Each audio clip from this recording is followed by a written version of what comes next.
Hora de conectar o Brasil, norte a sul, com o Conexão Brasil, trazendo hoje um tema chamado As Maiores Dificuldades das Pequenas Empresas. O tema será abordado pelo nosso educador executivo, o Marcelo Jaime. Estou aguardando aqui a sua chegada, seja bem-vindo. Também as gurias do Conexão, Marcela Jacob, Priscila Freitas, que já estão chegando. Alô, Luciana Bruni, família Bruni lá da Rádio Popular, tá ligada aí? Um abraço, seja bem-vinda. Pessoal que está chegando, a nossa audiência, a Mineirinha, tô vendo que já está chegando por aqui, Marcela Jacob, faça o seu pedido aí, aguardando o pedido da Marcela para fazer a chamada, já está aqui, aceitando. Alô, Marcelinha, Marcela Jacob, a mineira que está hoje em, me parece, Conexão Brasil está começando, Marcelo Jaime já está chegando aí também, nosso convidado. Oi, Mar, tudo bom? Ei, Falas da onde? bem. Falas da onde? Hoje eu estou em BH. Opa, tá em casa hoje, mamãe, né? Vim cuidar Muito dela. bom.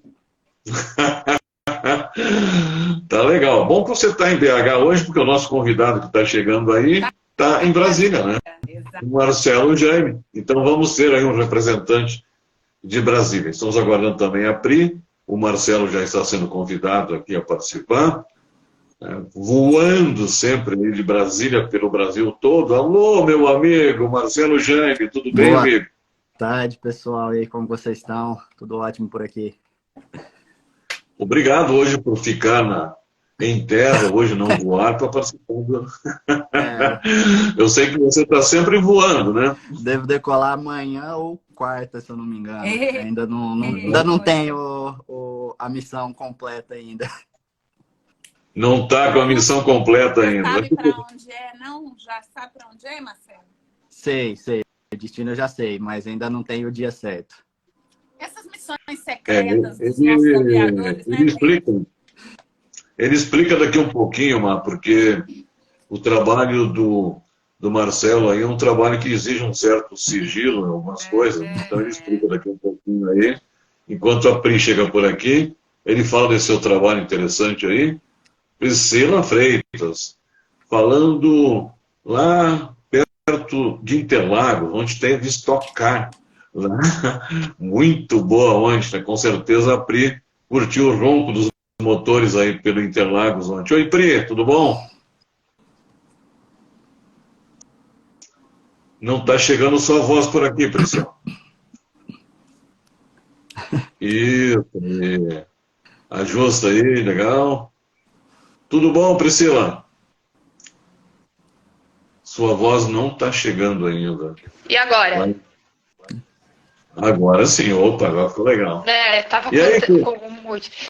Tô bem, e vocês? Que saudades! Um beijo enorme pra vocês. Curtiu o ronco da Estocar ontem aí pertinho de você? Então, eu não tava aqui ontem. Não tava em Interlagos ontem. Não tava lá ontem, esse feriado, e eu fui descansar um pouquinho. Muito bom. Priscila Freitas, São Paulo, Marcela Jacob, hoje de BH, Mineirinha, e o nosso convidado de hoje falando lá de Brasília, Marcelo Jaime. Ele é educador executivo, é da nossa turma também, né, de educador executivo, piloto de operações aéreas, consultor de gestão de pequenas e médias empresas. Vamos começar, né, Marcelo? Bora. Já foi feito já a análise corporal do Marcelo, Pri? Não, porque da outra vez que eu participei, a Pri não estava. Eu não pude participar. Eu não pude participar. Eu estava em São Francisco. Verdade. Não era? Da última vez que o Marcelo esteve com a gente. Gente, por coincidência, eu estava com essa jaqueta. Não foi proposital. Que legal. Eu vou aproveitar para mim aqui, porque o ar-condicionado aqui tá um pouquinho frio, gente. Quando você ajusta o aí, Pri, Eu gostaria que o Marcelo fizesse uma pequena apresentação aí, tem muita gente nova por aqui. Eu quero, ô Brito, eu quero mandar um beijo aqui para o Pedro, que foi meu estagiário. Hoje ele é um executivo fantástico. Mandar um beijo para o Wesley, amigo meu, e um beijo para o meu amor, Elano. Tá bom, então. Marcelinho, um pouquinho sobre esse misto aí de piloto com educador executivo, como é que você está administrando isso aí? Um brinco é um misto de emoções, né? E, sim, o meu trabalho hoje, eu trabalho com coisa que era meu sonho, né? Como eu pude falar da outra vez. Para quem não viu, volta lá, assiste a outra apresentação. Então, assim, vou resumindo, né? Eu trabalho na parte de operações aéreas da Polícia Civil aqui de Brasília.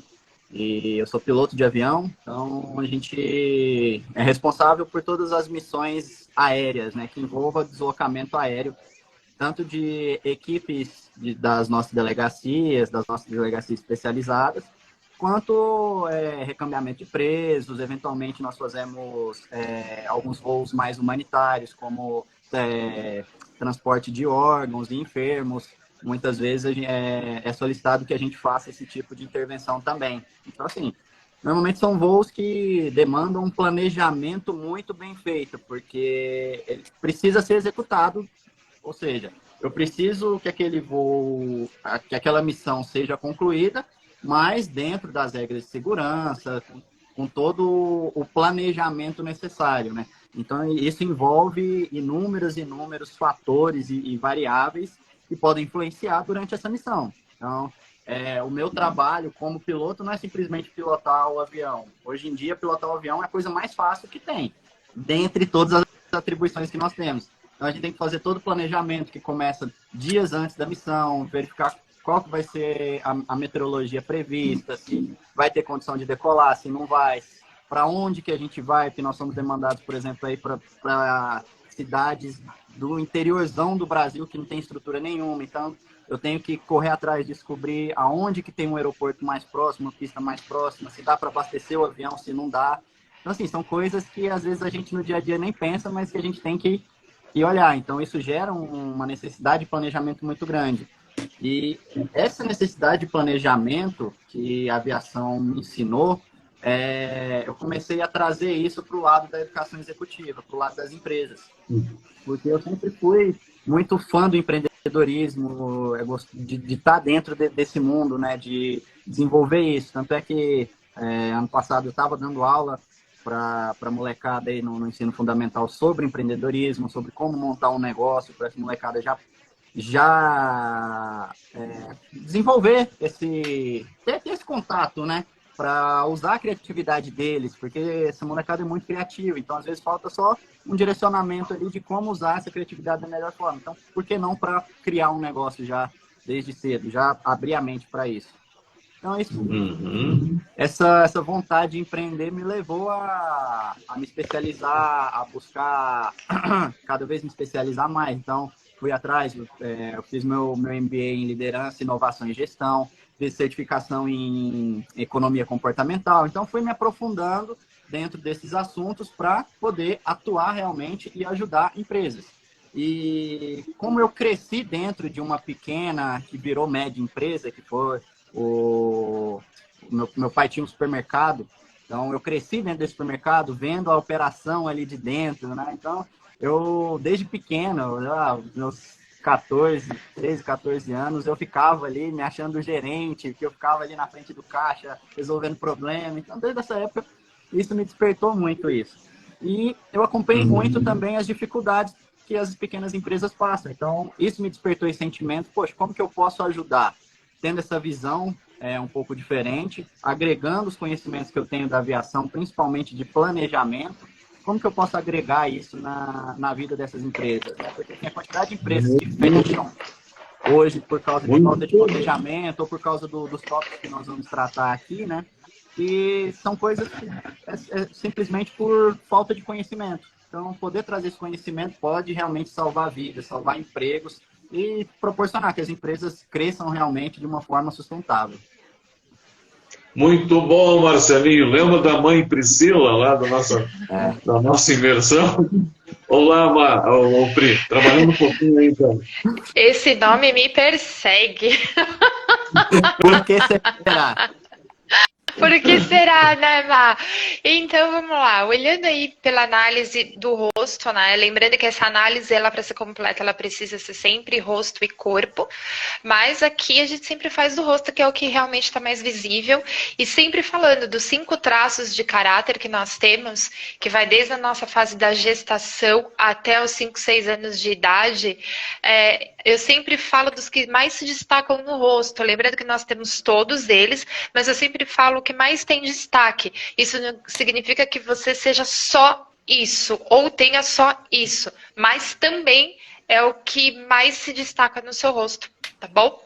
Então vamos lá, olhando para o rosto do Mar, o que a gente olha, o que eu vejo aqui? Em primeiro lugar, ideia, criatividade, sem fim.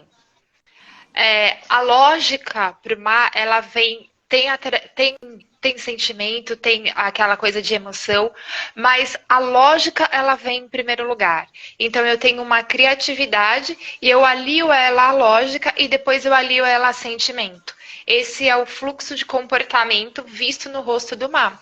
Então, o que acontece? Ter a criatividade e ter várias ideias sobre o mesmo assunto é muito tranquilo isso. Então, ele tem muitos dentro da mesma linha, né? Então, por exemplo, eu estou na aviação, daqui a pouco eu estou dentro de um colégio, daqui a pouco eu estou como educador executivo, daqui a pouco eu estou como palestrante, daqui a pouco eu estou... E vai. Não para. Por quê? Porque isso é o cérebro a 1000 por hora, na questão da criatividade. E dentro de cada nicho que ele atua, ele tem muita criatividade sobre o mesmo assunto. Então, por exemplo, se hoje ele pega um texto para fazer, amanhã ele vai ver esse texto e vai falar, não, tem coisa para melhorar. Eu vou agregar. Putz, eu tive aquela ideia de agregar aquela outra ideia nesse. E daí vai, sem parar. Então, o que mais se destaca no rosto do Mar, o que é? É exatamente isso, tá? É a parte da criatividade, do raciocínio lógico, para depois eu atrelar as emoções. E a comunicação é fácil também. Então, dá um sorriso para mim, Mar. Olha lá, olha que sorrisão bonito. Então, o que é isso? É o sorriso daquela pessoa que ela faz acontecer, tá? Ele é também executor, também tem aquela parte... O perfeccionismo pode até falar, não sou perfeccionista, mas tem detalhes aí, vai no perfeccionismo, vai a fundo, não é superficial naquilo que faz. Nós temos traços que ele não é que ele seja superficial, mas quando ele se leva muito para o sentimento, a gente acaba se perdendo. Quando tem o perfeccionismo atrelado à lógica, ele leva mais para o executor, tá? Aquela pessoa que precisa ver aquela ideia colocada em prática, executar e ver o resultado. Não ver o resultado e não ver o resultado rápido deixa uma... sabe aquela coisa, que droga, esse negócio não aconteceu? E ele vai perder a motivação se aquele troço demorar muito para acontecer. Então tem que ser tudo muito rápido, porque o raciocínio é rápido. Se parar e ver esse resultado para ver daqui a 1 ano, esquece, ele vai largar ele vai pegar a próxima que é mais rápido para acontecer. Então isso é o que eu vejo nos traços mais evidentes no rosto do Mar. Não é só isso, mas são os traços que mais aparecem aí. Tá bom? Então, perfeccionismo e também gosto de beleza, tá, gente? Apesar de uma pessoa ser mais despojada, a beleza pro Mar, ele chama a atenção dele, tá bom? Fez sentido, Mar? Com certeza. Vai falando e associando as situações aqui dentro da minha rotina. Você lembra que lá na imersão, né, Marcelo? O pessoal fugia da mãe Priscila, né? Ou seja... Aqui no Conexão não tem como fugir, o cara tem que ficar paradinho escutando aí. Eu estou lembrando aqui que no Conexão passado nós tivemos aqui 2 Marcelas. A gente estava com a Marcela Barros também aqui participando e a Má, que é da casa. E hoje nós temos uma Marcela e um Marcelo. E eu lembro que durante a nossa imersão, lá pelas tantas teve um concurso de dança, tá lembrado, Pri? Adivinha quem ganhou esse concurso, né? O casal que ganhou. O casal que nos fala aqui, ó. E não adianta mentir, porque eu filmei, tá? Mas tá filmado, que legal. Vamos reproduzir isso. Porque até hoje nenhuma outra turma fez essa mesma proeza. A gente vai ter que Tivemos voltar lá para quase recuperar o ganhou, título. mas não ganhou. Mineirinha, hoje vai ter carta, né? Daqui um pouquinho tem carta. Mas agora sua primeira pergunta aí para o nosso convidado, do tema, entrando no tema agora, maiores dificuldades das pequenas empresas. Então, que bom estar com o Marcelo aqui de novo. Meu xará. Xará, a gente vai falar especificamente de algumas questões que vão chegar nas finanças das pequenas empresas. É um assunto que eu gosto muito. Já atuei nessa área, atuo. Quando me pedem, eu atuo. Mas eu queria que você elencasse de uma forma genérica para a gente, assim, o que você já observou dentre as maiores dificuldades, além da financeira, dessa organização financeira, o que você traria para a gente que você já percebeu aí no mercado? Então, assim, eu vejo algumas questões, mas todas estão falando da realidade das pequenas empresas em si, né? Porque a partir do momento que a gente vai aumentando o crescimento, mudando junto com o crescimento da empresa. Então, assim, normalmente, quando eu entro numa empresa para trabalhar mesmo, o foco maior é no dono, nos sócios, em quem realmente começou aquele negócio. Porque, assim, ferramentas nós temos inúmeras, nós temos gratuitas, pagas, o que o empresário quiser utilizar, ele tem acesso hoje em dia para utilizar.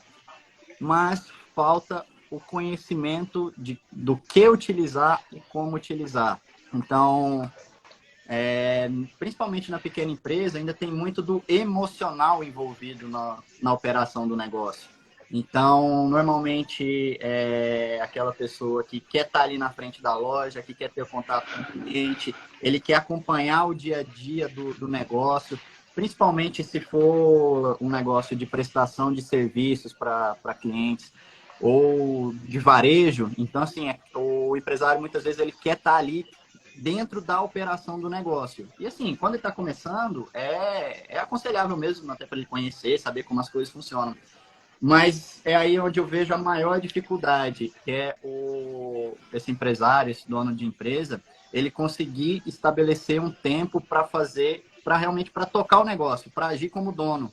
Então, ele sair um pouco, tirar um pouco a barriga do balcão e se trancar numa salinha ali que seja do lado, ficar indisponível por um tempo para realmente planejar o seu negócio, analisar as métricas do negócio, que é o que a gente vai falar também, analisar as finanças. Poxa, meu negócio realmente está rendendo, está dando lucro, não está?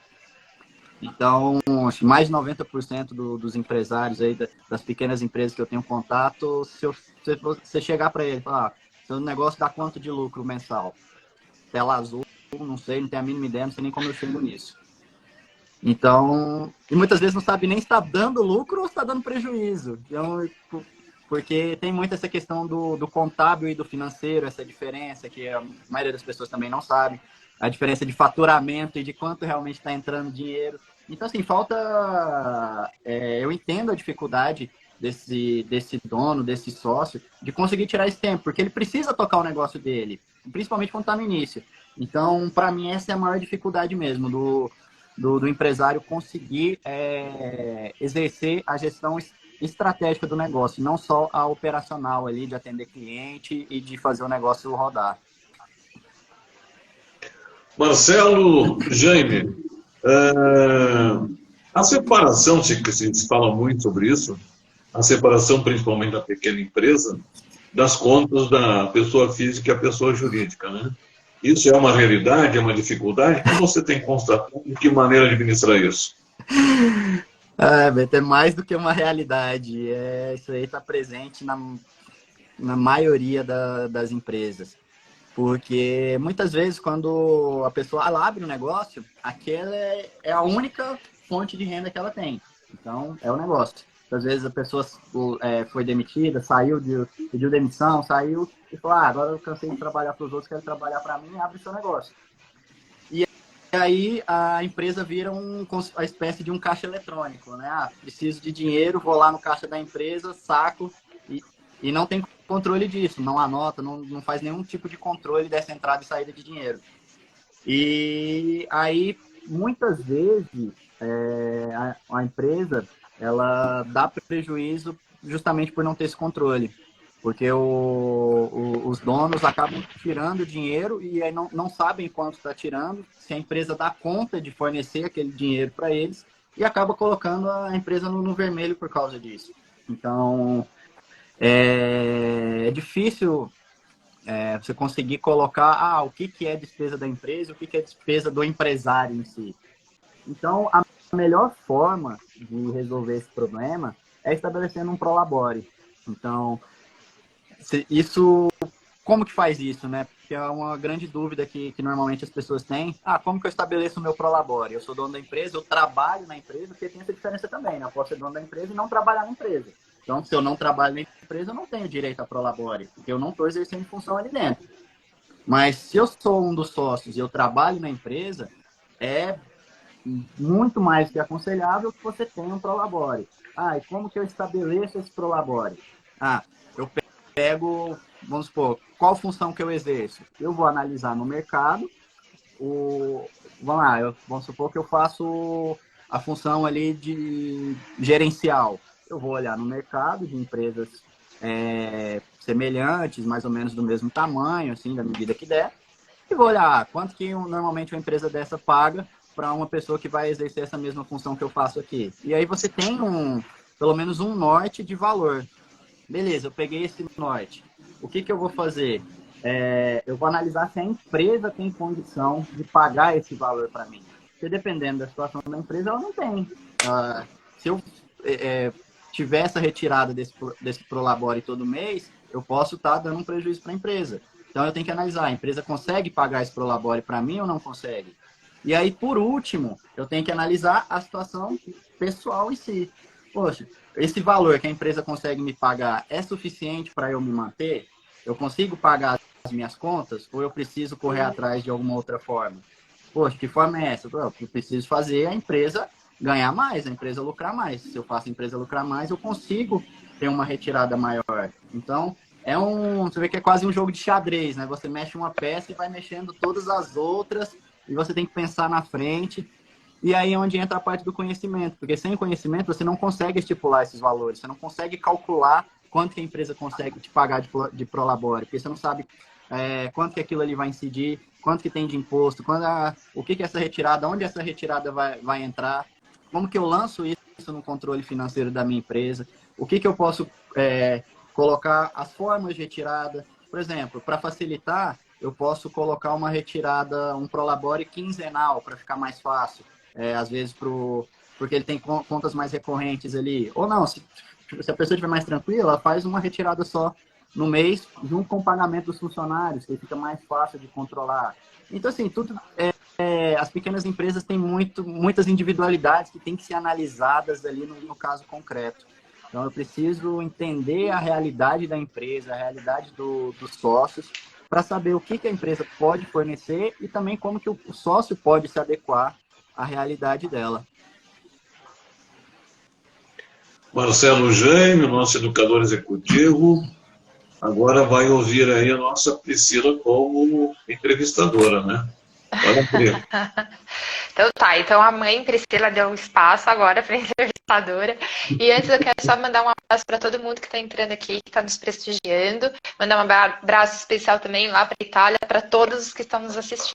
Beijo para todos vocês, internacional. Pessoal. Estamos lá em Brecha. Eu acredito que dentro do Brasil, a questão de educação financeira é uma carência e que eu sempre venho trazendo várias oportunidades aqui no Conexão Brasil, a carência que nós temos na educação financeira e principalmente e também em educação empresarial e empreendedorismo, porque nós temos tudo isso depois do colégio, depois da escola. Nós não temos isso durante a escola. Talvez hoje já sabemos que tem algumas escolas que focam nisso. Não tendo isso, vamos colocar aí a geração que não teve isso e que provavelmente vem muito dessa geração a falta do conhecimento justamente acaba misturando PJ com CPF. Mistura. Então, eu preciso pagar a conta de luz da minha casa, vou lá, saco o dinheiro da empresa, sem saber que ela passa a ser um funcionário da empresa que tem direito a um prolabore ou um salário todo final do mês, a cada 15 dias. Isso vem muito de uma, vamos dizer assim, de uma falta de conhecimento, de uma cultura do tipo, eu não quero, pegando só um exemplo, eu não quero mais ser empregado, mas você acaba se tornando não só empregado da tua empresa, mas se torna um escravo, porque você não tem um planejamento, você não tem uma visão do todo, você não tem o conhecimento do todo. E daí não consegue fazer o plano de voo, né? Não consegue levantar voo literalmente. Baseado nisso, até na tua experiência, e sabendo que no nosso Brasil nós temos essa carência de educação financeira e que muitas vezes nós somos educados para ser empregados e não para ser empreendedor, e muito menos ser o dono do próprio negócio para expandir. Eu queria saber de vocês qual é a maior resistência, porque antes mesmo de nós colocarmos para o empreendedor, a forma como ele vai conduzir, tem um passo antes, que seria gerar cultura, a cultura da empresa para que tenha um novo dashboard, para que tenha uma nova, né, um novo perfil essa empresa. Como é que você lida com isso? Como que é colocar uma nova cultura para os diretores, para os donos da empresa, para depois ele disseminar para toda a empresa dele? Como é que tem sido isso para você? Qual que é o grau de resistência e qual que é o grau de absorção dos empresários? Você colocou a palavra aí correta mesmo, é a cultura. Hoje em dia, se você pegar todo o nosso sistema educacional, desde a escola primária e principalmente a faculdade, vamos pegar um curso tradicional aqui, um curso de administração. Pegar qualquer pessoa que fez um curso de administração, você perguntar para ela depois que ela saiu, você aprendeu a trabalhar na empresa de alguém ou você aprendeu a administrar a sua própria empresa? Todo mundo vai responder que aprendeu a trabalhar para alguém. Então, nós somos formados desde o início a trabalhar para alguém. Nós não somos ensinados a trabalhar para nós mesmos, a termos o nosso negócio, ou pelo menos a ter a ideia de como um negócio funciona mesmo. E eu vejo isso, esse reflexo cultural hoje, na mentalidade que as pessoas têm em relação aos empresários, as pessoas que têm negócios. Eu vejo hoje em dia um ódio muito grande pelas pessoas que têm negócios grandes, e assim, isso tirando política, porque agora hoje em dia qualquer coisa que você fala, a galera vai levar para o lado da política. Mas não, trazer um exemplo agora que eu vi muito com o lançamento que a SpaceX fez, agora foi semana passada, né? Ficou... onde o foguete explodiu. Beleza. As manchetes foram essas, né? Foguete da SpaceX explode. Mas, para quem estava acompanhando o dia a dia ali, eu acompanhei um pouco mais a fundo ali durante a semana do lançamento, esse lançamento foi um teste. Isso tudo estava previsto. Então, assim, só do foguete ter saído ali do pad orbital, ali da torre, e ter realmente voado, para eles foi um sucesso tremendo, porque era realmente um teste. Aquilo ali já seria perdido. Mesmo se tudo desse certo, todo voo desse certo, o foguete, quanto a Starship, quanto a nave, eles seriam perdidos no fundo do mar, não seria reaproveitado. E aí os comentários que eu vi, eu gosto muito de acompanhar o Twitter, né? Era a galera comemorando, falando, nossa senhora, o foguete da Elon Musk explodiu, que notícia boa, alegrou minha semana. E eu fico vendo, gente, a pessoa se alegra achando que o outro teve uma derrota, e assim, não sabe nem o contexto do que está acontecendo, e a gente vê isso muito, né? As pessoas torcem pelo fracasso dos empresários, só que não entendem que os empresários é que geram os empregos para essas pessoas. Então, assim, é um ciclo que, se morrer, muita gente vai se dar mal nessa história. Então, assim, é realmente uma questão cultural, ou seja, criou-se inimigos. Hoje em dia, uma pessoa que tem sucesso, aí O que eu falei, aí já vai questão de julgamentos pessoais, se aquela pessoa, se a forma como ele construiu aquele negócio ou não, se foi correto ou se não foi, aí você tem que analisar caso a caso. Mas, assim, simplesmente julgar que a pessoa está ganhando dinheiro, ela está explorando outras pessoas. Então, assim, falta esse pensamento de que riqueza não é finita, não é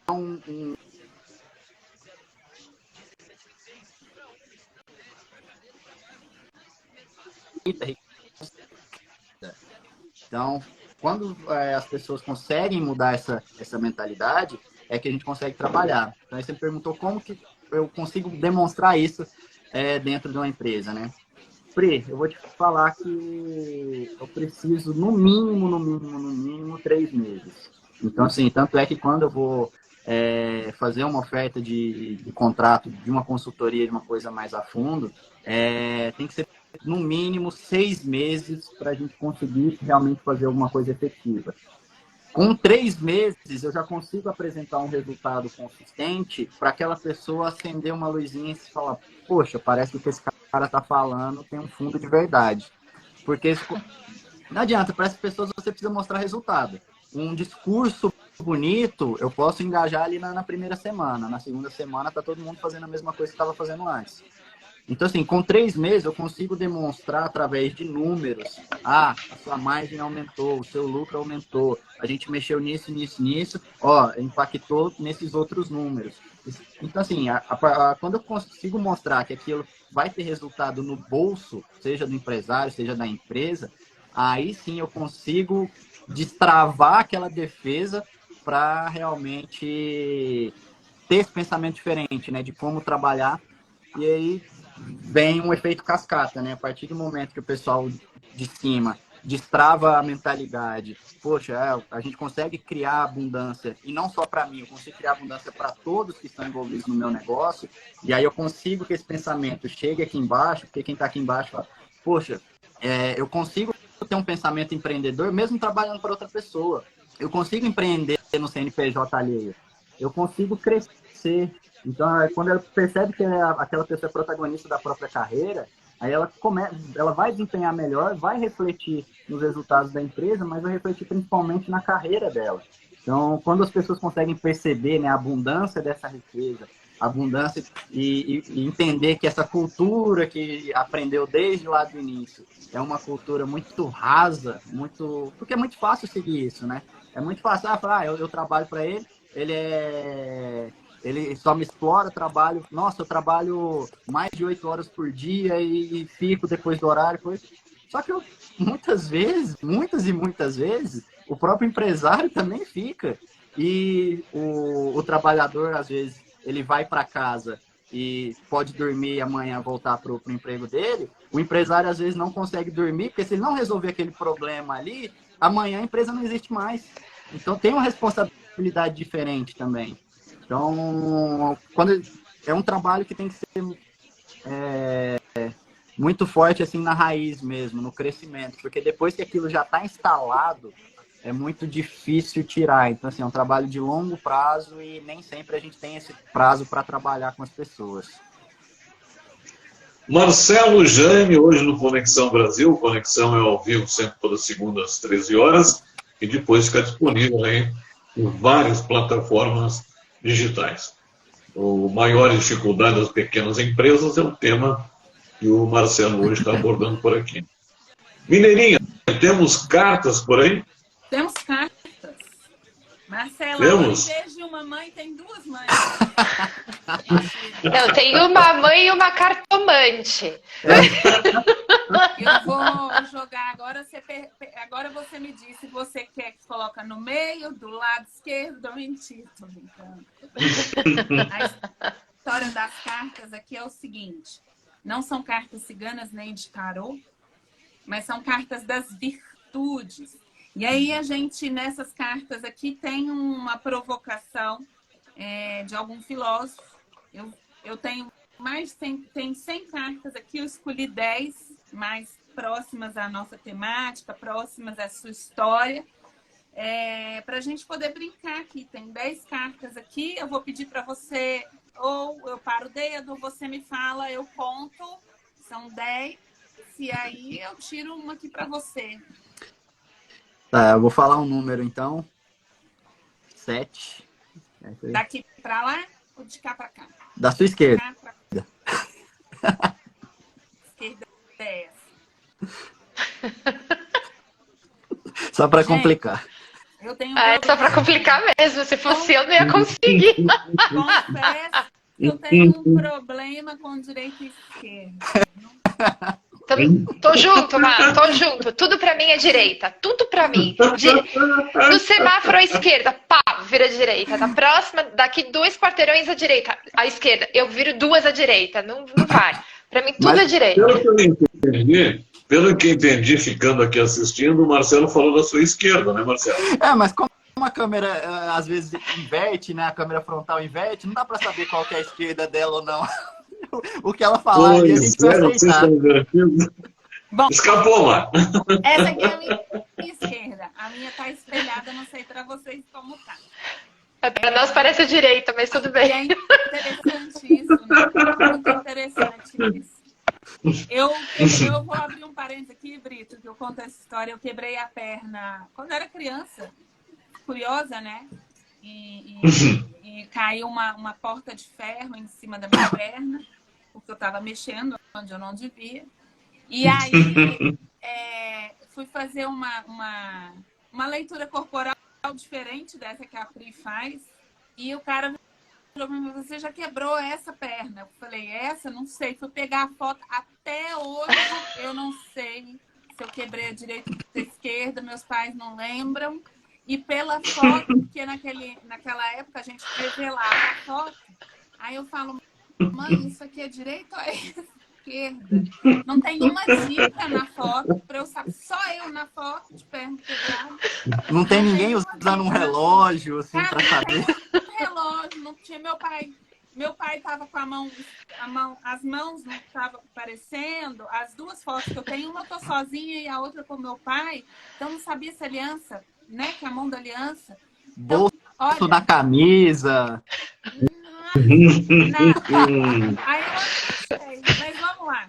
O que dizem assim? Thomas Hobbes disse o seguinte: minha mãe pariu gêmeos, eu e o medo. E eu, quando escolhi essa carta, eu lembrei da música do Belchior, né? Do medo de avião. Eu falei: é uma carta boa para o Marcelo. O medo é algo que inevitavelmente vai nos acompanhar vida fora. A questão é o que você consegue fazer apesar dele. Do que você tem medo, Marcelo? De avião? Tenho certeza que não. De altura. Você com seus medos. Eu tenho medo de altura. Mentira! Ô, louco. Gente, tem isso. A Pri, melhor do que eu, sabe disso. Às vezes, para enfrentar um medo, a gente se coloca em constante contato com o nosso próprio medo. Mas é engraçado. Todos tipo, os dias. Se eu chegar num prédio alto, aqui no meu prédio mesmo, eu moro no 3º andar. Do lado do elevador, assim, tem um vão, né? Eu consigo olhar para lá para baixo. Eu chego ali, eu olho para baixo, me dá uma sensação muito ruim. Então, se eu chegar num lugar alto, assim, num lugar fixo, e olhar para baixo, não é nada legal. Mas voando... Marcelo, Então, qual é a altura que você voa normalmente, eu preciso de uma opinião de alguém especialista no assunto para tentar entender isso, porque no avião, não sei se é porque fica muito alto e aí não perde a noção. Que deve gerar dopamina, alguma coisa que substitui o medo na hora que você tá lá em cima. O que o Brito perguntou, E você esquece. qual a altura máxima que você já pilotou? Ixi, assim, o avião que eu vou, a gente voa ali normalmente a em torno de 20 e poucos mil pés. Isso aí vai dar em torno entre 7 e 8 quilômetros de altura. Marcelo, aproveitando a deixa aí, lembrando do nosso Mário Rondon, que é o outro piloto que, né, é educador executivo, o Mário conta uma história, você já ouviu também, contou pra gente aqui, de um susto, um grande susto que ele levou, inclusive que influenciou ele até a largar a aviação. Você já teve um grande susto? Alguns. Mas, assim, nada é mais pela experiência em si, quando você não está esperando aquilo. Por isso que a gente fala que o planejamento na aviação é muito importante. Então, tem até algumas companhias aéreas que dos padrões, quando os pilotos chegam na cabine ali para fazer o voo, eles se perguntam quais são os riscos do voo de hoje. Então, o que ameaça o nosso voo hoje? O que pode afetar negativamente a execução do voo? Porque, principalmente em companhia aérea, eles estão acostumados a fazer aquele trajeto ali constantemente, né?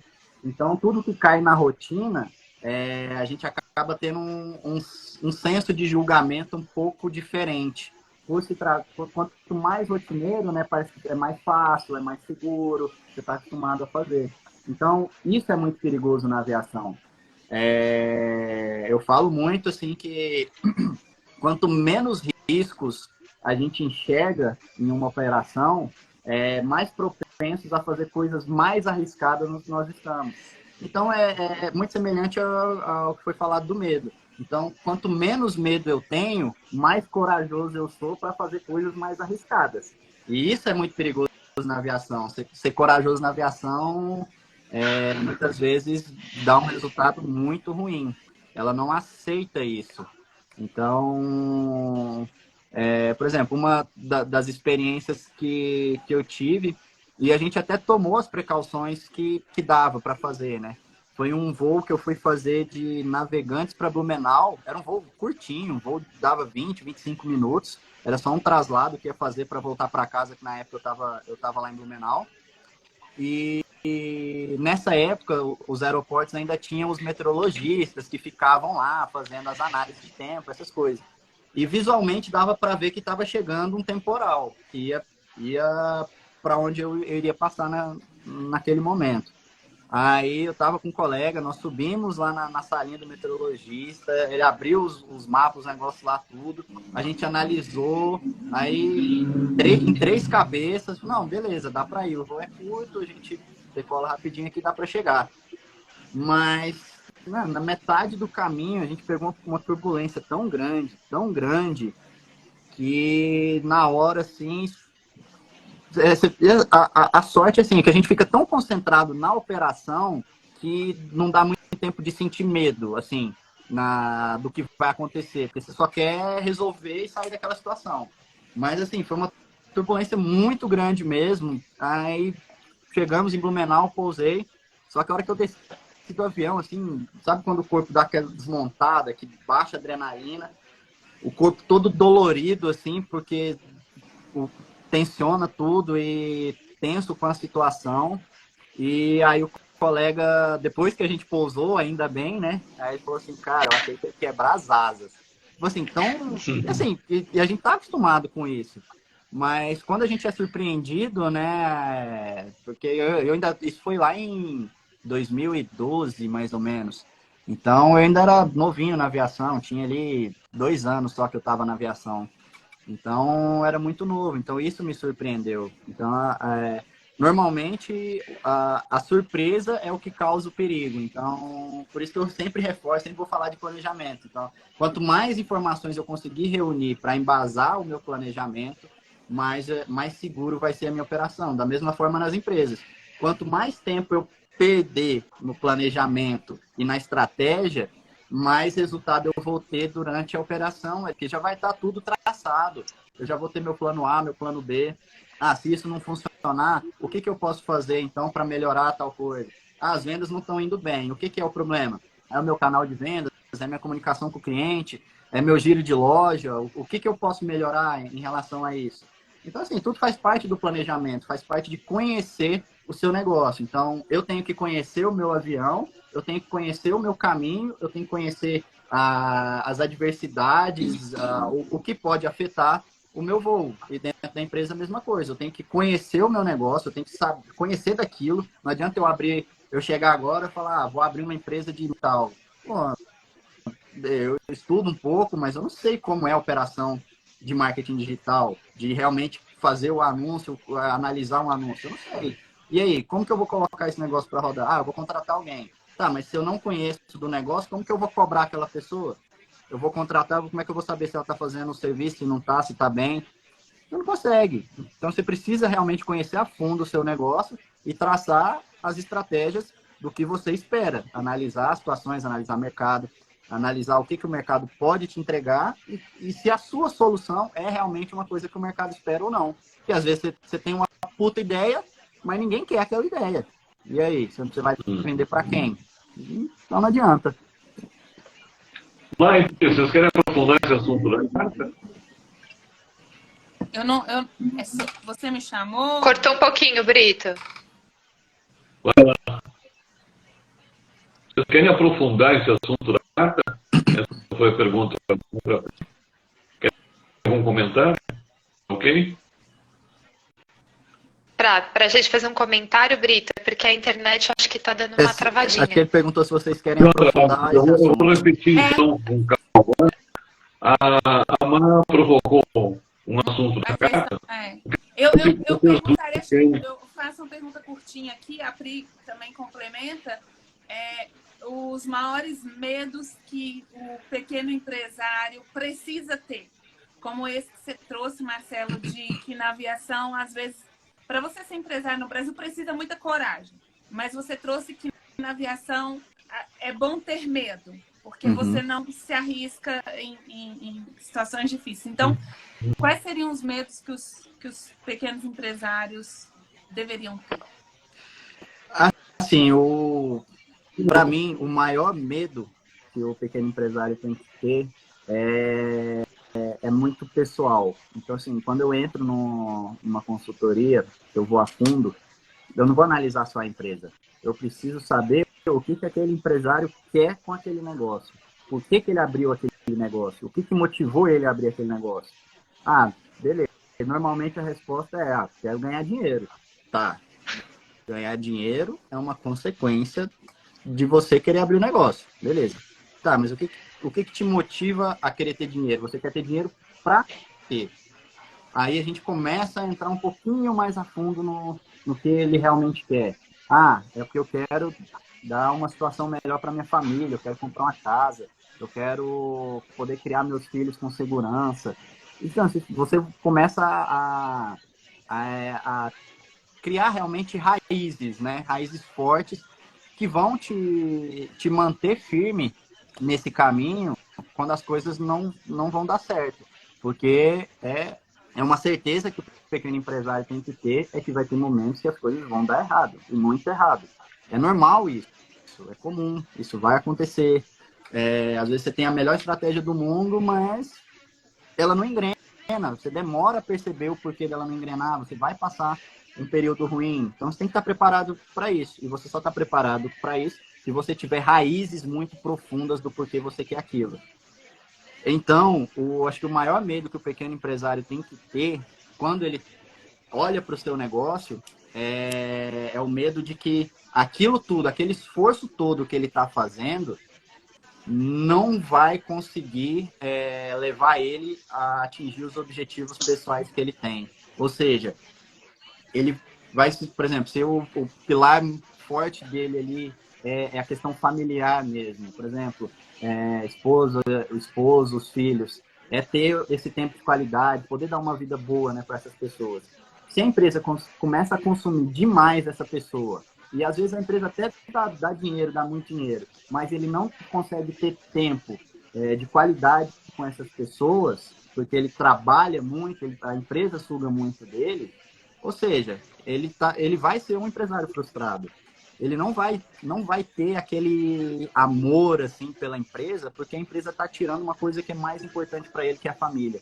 Então, para mim, a minha visão é que o maior medo do pequeno empresário é que a empresa, ao invés de proporcionar a execução, a realização dos maiores sonhos pessoais daquele empresário, ela acaba se tornando um inimigo, uma vilã, e acaba sugando essa pessoa, seja trabalhando demais, seja a empresa indo para buracos. Então, assim, são inúmeras coisas que podem acontecer com a empresa, que podem refletir na vida pessoal dele e gerar uma frustração muito grande, né? Então, assim, na minha opinião, esse é o maior medo de um pequeno empresário.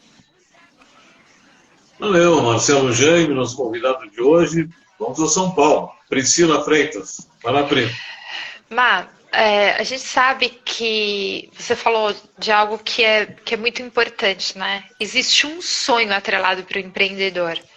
Às vezes ele pode ser realmente um sonho atrelado à família, ou às vezes ele pode ser solteiro e querer independência rápida, e de repente ele vê também nessa frustração, sem conhecimento, sem planejamento, e vai do oba-oba e da intenção, e daí ele verifica só aquilo que ele tem conhecimento, ou acha que tem o conhecimento, e na verdade uma empresa é um organismo vivo, é um ecossistema, ela não trabalha num pilar, ela trabalha em todos os pilares.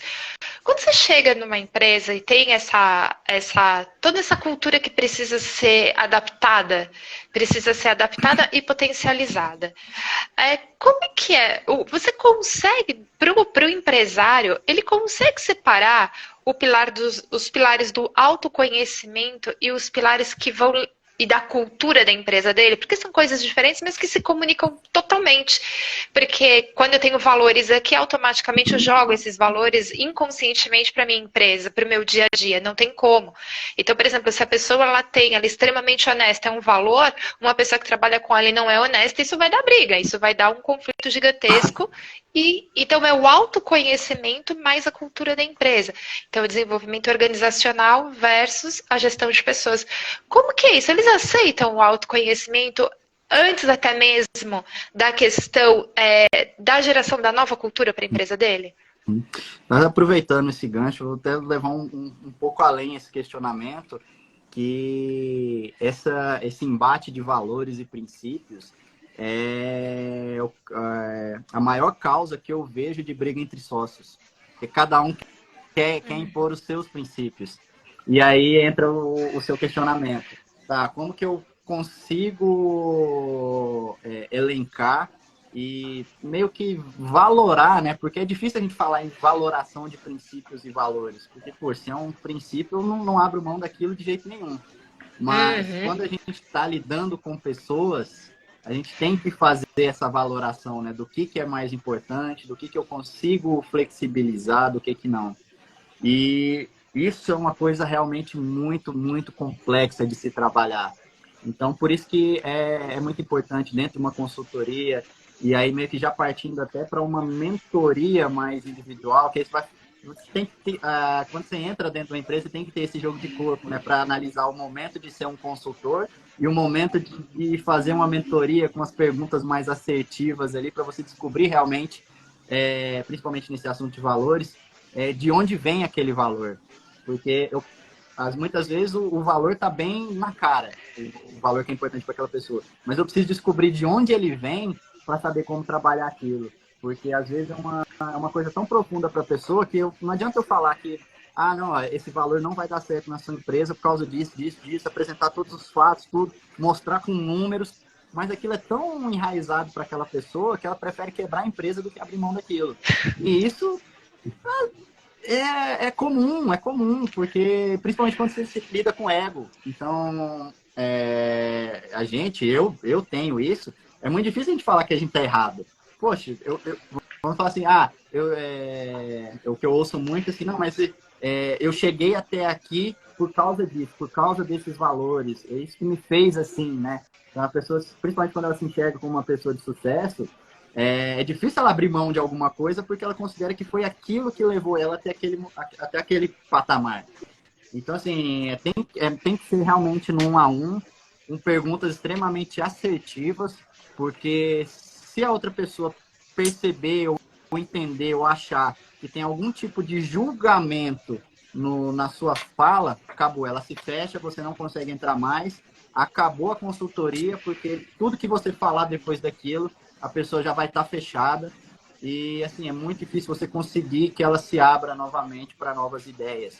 E, normalmente, na consultoria, a gente vai implantar novas ideias dentro do negócio, né? Então, é muito complexo. Por isso que eu falo que é um trabalho de meses, porque não dá para eu chegar no primeiro dia e já querer descobrir tudo. São coisas que a gente só vai descobrir ao longo do dia a dia, acompanhando, vendo a atuação daquela pessoa na rotina da empresa. Então, é muito complicado. e precisa de um feeling muito bom da pessoa que está exercendo essa função. Por isso que é uma responsabilidade muito grande você aceitar a missão de entrar dentro de uma empresa, porque você pode mexer com pilares muito fortes dessa empresa. E se você não souber, não tiver responsabilidade suficiente para saber o quanto você pode interferir naquela empresa, você pode causar um estrago muito grande. E então tem que estar muito bem preparado, conseguir se despir desses julgamentos o máximo possível, porque assim, totalmente também não tem como, porque a gente tem os nossos julgamentos pessoais e são pensamentos automáticos. Quando a pessoa te responder uma coisa, vai vir um pensamento automático, e aí você precisa, não, separa, esse aqui é o pensamento do Marcelo, e esse aqui é o pensamento do consultor que está executando essa função. E é um a um mesmo, é acompanhar a rotina da empresa, além do 1 a 1 com as perguntas assertivas, né, que aí é dentro da nossa metodologia, dentro da metodologia que a gente aprendeu com a Lê, muito, muito bem passado, né, e a gente acaba dando esse toque pessoal nosso e acompanhando o dia a dia, porque são nas atitudes das pessoas que você vai identificar esses valores. Muitas vezes a pessoa fala que tem um valor muito forte, que aquele valor é muito forte para ela, mas daqui 2 meses ela vai ter uma atitude que vai totalmente contra aquele valor, porque naquela situação ela julgou que aquele valor não era tão importante. Então aí você consegue mensurar e valorar todos esses princípios. Mas é isso, você tem que estar inserido no dia a dia da empresa. E a análise tem que ser feita com muita calma, né? Senão a pessoa acaba vindo com um taco de beisebol e te tirando na porrada de dentro de uma sala de reunião e falando, você tá maluco? Quem você chegou agora aqui tá achando que você vai mandar e mudar tudo, não é? Você sai apanhando, o consultor tem dessas também. Você vai levar a ideia pra pessoa, né? E muitas vezes a empresa vira e fala assim, mas então, eu te contratei para você fazer a consultoria, mas é do meu jeito, não é do seu. Então, vamos... Daí fica meio controverso, né? Mas tem muito disso. Faz parte da consultoria. Deixa eu retribuir aqui. Oi? Deixa eu só retribuir aqui o boa tarde da Carmen Rita Fugari, você até já respondeu também, mas me parece até que é educadora executiva, né? Eu acho que deve ser de alguma turma nova aí, tá? Então, Carmen Rita, obrigado pela audiência aí. Vai lá, Marta. Nada, era só um comentário. Às vezes a gente é pago para ser o distribuidor, né? E não exatamente para levar o método que você estava dizendo. E aí eu falo, bom, se você quer colocar o que você quer dizer na minha boca, vai custar o dobro. Porque falar... Vamos ao comentário final aí. Mar, já que você está falando, podemos começar com você, está terminando já, tá? Sim, então, Mar, o comentário final, depois a Pri. Vai lá, Mar. Mas acho que Marcelo tocou num ponto aí que tem a ver não só com a Pri falou do autodesenvolvimento, o desenvolvimento das pessoas, dos sócios, né? Tem que ter um autoconhecimento aí, também tem que ter um desenvolvimento das equipes que estão com esse pequeno empresário. Às vezes é uma equipe e aí precisa de muita maturidade para ser só a gente. E às vezes a equipe é um pouco maior, né? Um pequeno empresário aí tem alguns funcionários e a gente tem que cuidar deles, dos valores e das finanças, né, Marcelo? É isso, queria te agradecer, Marcelo, aí você faz seu comentário final, mas mais uma vez, muito bom estar com você por aqui. Espero que em breve, presencialmente em Brasília, para a gente poder confraternizar com a turma daí. A Legião Brasília. Pri!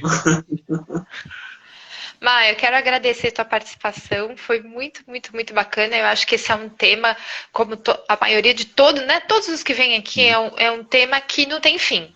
É um tema que não tem fim, porque afinal de contas, apesar de nós falarmos de empresas, nós estamos falando de pessoas. Não tem como. Uma empresa trabalha com pessoas para pessoas, né? Então, independente de ser um prestador de serviço ou de um produto, somos só pessoas, e esse é o mais complexo, né? Você tirar as pessoas, eu acho que até funcionaria em alguns momentos, né? Você fazendo troca de pessoas já funciona tudo. Então, eu quero agradecer a sua participação. Eu acho que esse tema ele é muito, muito, muito importante, porque aqui no Conexão Brasil, que vai para todo o Brasil e fora do Brasil, tem muitas pessoas que nos assistem até mesmo depois da nossa live ao vivo. E queria também que você deixasse um contato seu para que as pessoas possam te procurar. Às vezes estão exatamente com esse problema, né? Ou com todos esses problemas que você mencionou aqui na empresa e com dificuldade para alçar voo. Então, o que você pode deixar de contato aqui para eles te procurarem, por favor? Um grande beijo e até o próximo Conexão, se Deus quiser. Não, primeiramente, agradecer realmente o convite, né? Sempre uma honra poder estar com mentes tão brilhantes e assim, são pessoas que fizeram parte mesmo de onde eu tô agora. Então, assim, o tempo todo que eu tô pensando na metodologia, pensando no que aplicar, vem à minha mente até pontos específicos onde a gente conversou. Lembro muito de conversar com o Brito lá na nossa formação, com a Marcelinha e com a Priya. Eu lembro a Priya, a gente teve a gente fez uma call um tempo atrás que, caraca, abriu a mente assim de uma forma. Foi até um pouco antes de eu começar a consultoria, foi onde gerou essa ideia de começar com as consultorias. E então assim, eu consigo lembrar exatamente pontos específicos, né, de conversa com cada um de vocês que fazem parte do que eu aplico hoje. Então, agradecer realmente o convite e deixar como mensagem final uma coisa que não sei se foi um presente divino, né, mas uma coisa que eu posso vivenciar, que é fazer aquilo que eu amo, né, não só voar, mas como também essa parte das consultorias, das palestras. É uma coisa que eu amo fazer. E a parte de aviação nasceu comigo, esse amor nasceu comigo. E a parte da educação executiva foi uma paixão que eu descobri, foi um amor que nasceu para mim ao longo da minha vida profissional. E o que eu deixo é isso. Procurem, assim, façam o que vocês fazem com amor. Ah, vai ser difícil, vai, mas quando você tem essa motivação, assim, que vem realmente lá de dentro, faz tudo valer a pena. Por mais difícil que seja, aproveitem o caminho, aproveitem os problemas, porque são os problemas que mais nos ensinam. Como eu falei, os momentos difíceis que eu passei na minha carreira me ensinaram muito para que a gente não repita isso, ou para que eu busque soluções de uma forma mais preventiva, eu consiga estar mais preparado para conseguir passar pelos percalços que vão vir, né? Então, um aviador muito experiente, ele tem que ter poucos problemas na vida, porque se é um aviador com muitos problemas, provavelmente ele não vai ter muita experiência, porque ele não vai chegar lá. São contrapontos que consigo fazer com essas duas vidas, mas que eu deixo isso. Mesmo que você não goste hoje do seu trabalho, mas faça com paixão, porque quando você faz cada atividade com paixão, aquilo vai te levar para um caminho melhor. Eu não gosto do que eu faço agora, mas eu vou fazer isso muito bem, porque isso aqui vai me gerar uma oportunidade de ir para um lugar melhor, de ir para outra coisa, de fazer outra coisa. Por quê? Porque eu vou ser bem visto aqui e isso vai me gerar oportunidade. Porque se eu não gosto de fazer aquilo, se eu fizer aquilo mal feito, como que eu vou partir para uma outra oportunidade se as pessoas já me veem como medíocre naquilo que eu faço?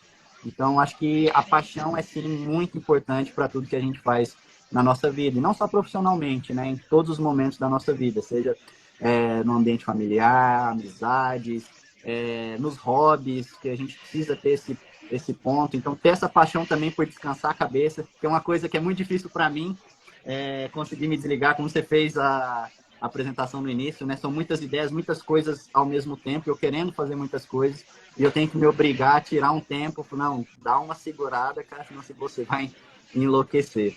Então é isso que eu deixo, façam com paixão cada minuto da vida de vocês, porque é um valor que é depositado na nossa conta todos os dias, mas que ele não acumula para o dia seguinte, né? A gente tem que gastar esse tempo dentro das 24 horas, porque amanhã esse valor não vai se acumular mais.